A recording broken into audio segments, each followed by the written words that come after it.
कि सबसे पहली जो बात हमारे समाज के अंदर है वो है एकता।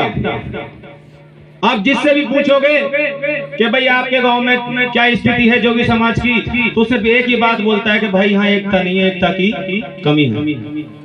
क्या हमने कभी उस पर विचार विमर्श किया है कि वो एकता कैसे आ सकती है, किस रास्ते पे जाकर के एकता आ सकती है? क्या कभी हमने विचार किया है? क्योंकि हमारे पास इतना समय नहीं है कि हम इसके लिए विचार करें। हमारे इस समारोह में इतने बुजुर्ग आए हुए हैं, मुझे बोलते हुए भी ये शर्म आती है कि हमारे बुजुर्ग के होते हुए ये कमान अब युवाओं को संभालनी पड़ रही है। हमारे घर परिवार में हमारे जो मुखिया होते हैं, पिताजी होते हैं, दादाजी होते हैं, जब वो अपनी बात रखते हैं तो पूरे घर में उनकी बात को कोई नहीं टालता, और जब उसी बात को उनके घर का एक बच्चा रखने लग जाए तो उस बूढ़े परिवार के सदस्य की क्या इज्जत रह जाती है, ये आप सभी लोग सोच सकते हैं। हमें शर्म आती है कि अपने कंधे में कमान उठाई समाज को जोड़ने की, और आज ये राष्ट्रीय युवा जोगी नाथ संगठन 3 साल कंप्लीट कर चुका है समाज को एक करने के लिए, और जिसकी वजह से आज इस राजस्थान की धरती पे हमें कुछ लोग जानते हैं। बहुत देर से चल रहा था कि जी जिला अध्यक्ष आए हैं, फिर देश अध्यक्ष आए हैं, या ये अध्यक्ष आए हैं। मैं माफी चाहता हूं अगर मेरी बात किसी को बुरी लग जाए, क्योंकि जो बोलते हैं साफ बोलते हैं, हमारे अंदर यही कमी है। हमारे जो संबोधन करता थे उन्होंने एक बात बोली कि कुछों का अगर मैं नाम ना ले पाऊं तो वो बुरा मान जाएंगे। जो भाई हमारे कुछ दूर से आए हैं, अगर मैं उनका नाम ना ले पाऊं तो बुरा मान जाएंगे। भाई क्यों मान जाएंगे बुरा? जब समाज की बहन बेटी के साथ अत्याचार होता है, जब अपने परिवार के साथ मारपीट होती है, तो क्या ये लोग जब बुरा नहीं मानते तो वहां नहीं पहुंचते? लेकिन यहाँ एक माला, एक छोटी सी माला पहनने के लिए बुरा मान जाएंगे। सबसे पहले बताया जब हमारे बड़े भाई खड़े हुए कि इस टीम ने संकल्प लिया है कि माला नहीं पहनेगा, उसका विस्तार मैं आपको बता देता हूं कि इसी वजह से हमने ये संकल्प लिया है कि हमें सिर्फ समाज में काम करना है, हमें माला से और पद से कोई इच्छा नहीं है। क्योंकि पद लेने के बाद हम सिर्फ देख सकते हैं, सुन सकते हैं, कर कुछ नहीं सकते। एक छोटी घटना आप सभी के समक्ष रखता हूं कि मेरठ के अंदर एक 14 वर्षीय हमारी बहन के साथ बलात्कार की घटना सामने आती है, और वहां उस बहन को न्याय दिलाने के लिए सिर्फ कुछ बुजुर्ग जिनके पास कोई पद नहीं था और कुछ युवा जिनके पास पद नहीं था वो ही वहां पहुंचे थे। क्या मैं ये पूछना चाहता हूं कि इस उत्तर प्रदेश में, इस राजस्थान में या इस हरियाणा में जो इतने सारे प्रदेश अध्यक्ष, राष्ट्रीय अध्यक्ष बने बैठे हो, किस बात के लिए बने हैं?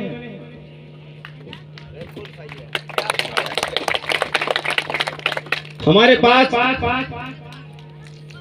बातें आती हैं कि भाई बहुत परेशानी होती है। अभी कुछ दिन पहले घटना राजस्थान की आई थी कि एक परिवार रिपोर्ट लिखवाने के लिए थाने में गया था और उसके साथ मारपीट करके उसका फोन छीन करके उसको थाने से बाहर कर दिया था। कहां थे ये समाज के अधिकारी? कहां थे पदाधिकारी? इतनी भीड़ में यहां नहीं देख रहा जितनी भीड़ में इस मंच पे देख रहा हूं। क्या हम लोग बराबर नहीं हो सकते? अभी मेरे 2 भाई आए थे, एक भाई ये है, एक भाई वो, 2 भाई आए थे। इन्होंने हमारे मन की बात पूरी करी। इन्होंने एक बात बोली, नीरज भाई हम मंच पर नहीं बैठेंगे क्योंकि हमारा ओहदा यहाँ बैठने का नहीं है, हम युवा हैं, हम खड़े होकर काम करेंगे। अगर ये ऐसा बोल सकते हैं तो हमारे अंदर बदलाव आ चुका है, ये याद रखना है। और बदलाव करने के लिए ही हमें समाज पे उतरना पड़ा है, वरना हमें कोई मतलब नहीं था कि हम यूपी से और राजस्थान में आए। सिर्फ क्या चाहते हैं? एक छोटा सा बदलाव कि आप सभी के अंदर जो जोगी समाज का शेर पैदा है, जिसके अंदर थोड़ा सा खून गर्म है, उसको जगाने के लिए एक कहावत और कहानी आप सभी ने सुनी है कि हनुमान जी जब समुद्र के पार बैठे थे, उनसे ये बात बोली थी कि भाई जब तक तुम्हें शक्ति याद नहीं दिलाई जाएगी, तुम्हें शक्ति याद नहीं आएगी। उसी शक्ति को याद दिलाने के लिए हमें गांव-गांव, शहर-शहर जाकर के मिलना पड़ रहा है। एक मुरादाबाद की एक छोटी सी बैठक में एक 4 लाइन मुझे मिली। उन 4 लाइन का वजन बहुत ज्यादा था और वही लाइन मैं आप सभी के सामने रखना चाहता हूँ। लाइन कुछ इस तरह से है कि ये द्वंद्व कहां तक पाला जाए और ये युद्ध कहां तक टाला जाए। जो हमारे बीच में ये मैं तू का जो युद्ध चल रहा है, कब तक लड़ोगे मेरे भाई?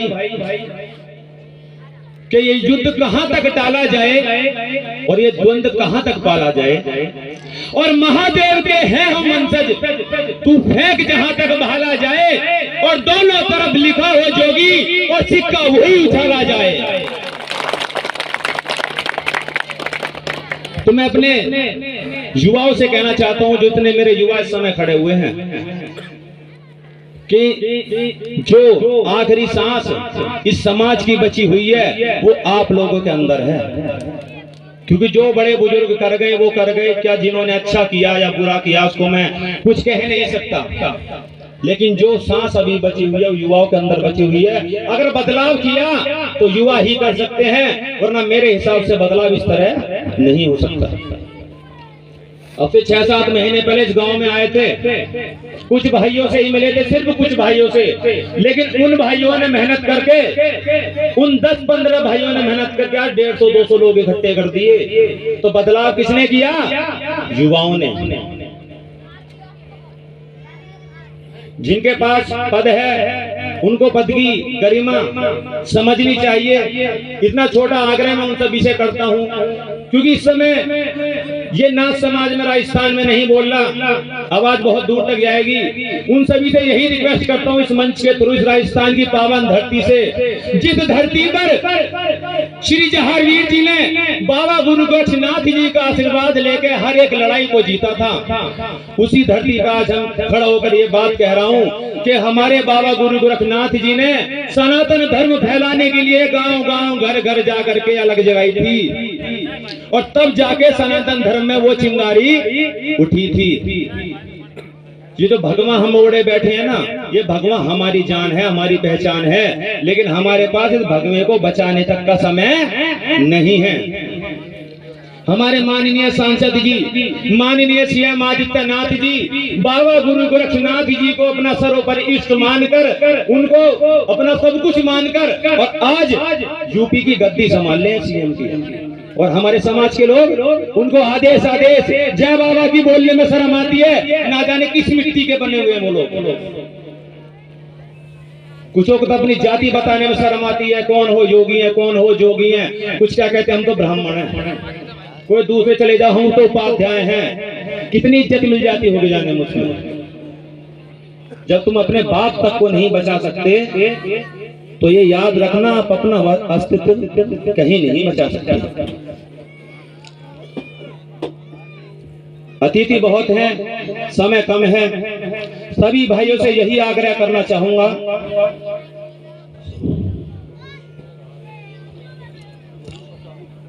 एक छोटी बात बोलना चाहूंगा अपने समाज के युवाओं के लिए कि अगर मुख में है राम तो मुख खोलता क्यों नहीं, कि मुख में है राम तो मुख खोलता क्यों नहीं, और अगर बोलना है तो कुछ बोलता क्यों नहीं। जो मेरे भाई ये कहते हैं ना फोन पे मैसेज पे कि भाई मैं करना तो चाहता हूं लेकिन मैं कुछ नहीं कर पाता, उन भाइयों के लिए कहना चाहता हूं कि मुख में है राम तो मुख खोलता क्यों नहीं, अगर कुछ बोलना है तो कुछ बोलता क्यों नहीं। और तेरा ना बोलना तुझे उस दिन याद आएगा जिस दिन तू बोलना तो चाहेगा लेकिन बोल नहीं। तुम्हारी आवाज को ऐसी तरह दबा दिया जाएगा जिस तरह 2022 के चुनाव में सिर्फ कुछ जो पदाधिकारी जिनको अपनी इज्जत बचानी भारी पड़ रही है ना, वो युवाओं को दबाने के लिए इस समय मैदान में उतरने लगे हैं, उनकी तरह ही तुम्हारी आवाज को भी दबा दिया जाएगा। और ज्यादा ये रिक्वेस्ट करना चाहूंगा मैं सभी भाइयों से कि हमारे समाज में काफी कुछ कुरीतियां ऐसी फैली हुई हैं कि जिन पे हमें ध्यान दिया जाना चाहिए। चाहे हम हों, चाहे अध्यक्ष साहब हों, या कोई प्रदेश मंत्री हो या नगर मंत्री हो, एवरीथिंग कोई भी हो, जो हमारे समाज की काफी कुरीतियां हैं। जैसे कि हमारे डॉक्टर साहब ने बताया मृत्यु भोज। एक मृत्यु भोज एक ऐसी बीमारी इस राजस्थान के अंदर बताई है कि एक बच्चा 8 साल का 10 साल का बच्चा, उसके पिताजी एक्सपायर हो गए, चाहे कर्जा लिवा दोगे लेकिन मृत्यु भोज जरूर करवाते हो। भाई बिना खाए नहीं रह सकते क्या? इसको बंद करो। बाल विवाह की प्रथा, इसको भी बंद करो। अपने बच्चों को शिक्षित करो ताकि इतना वजूद वो अपने आप में बना ले कि हमें किसी के सामने हाथ फैलाने की जरूरत ना पड़े कि हमें 10 रुपए का दान आप लोग दे दो।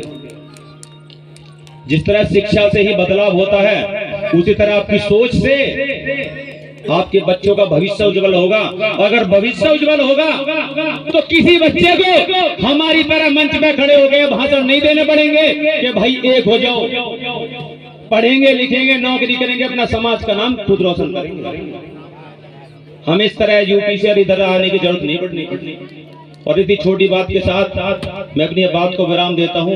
एक छोटा सा जयकार आप सभी से चाहता हूँ मैं। रिक्वेस्ट है, समय इतना हमारे पास नहीं है कि हमें निकलना है। एक लास्ट मोमेंट पे साथ चाहते हैं। अगर आपने इस जयकार में हमारा साथ दे दिया तो हम ये समझेंगे कि हमारी जो छोटी सी टीम इस समय आपके सामने खड़ी हुई है, ये टीम अपने लिए कुछ अच्छा काम कर रही है। तो एक बार हाथ जोड़ करके सभी से निवेदन है कि इस जयकारे को इस तरीके से बुलंद करना है कि ताकि आसपास के माहौल में पता लग जाए कि जोगी समाज में कुछ मीटिंग हुई है। जोगी समाज, जोगी समाज, नव समाज, नव समाज,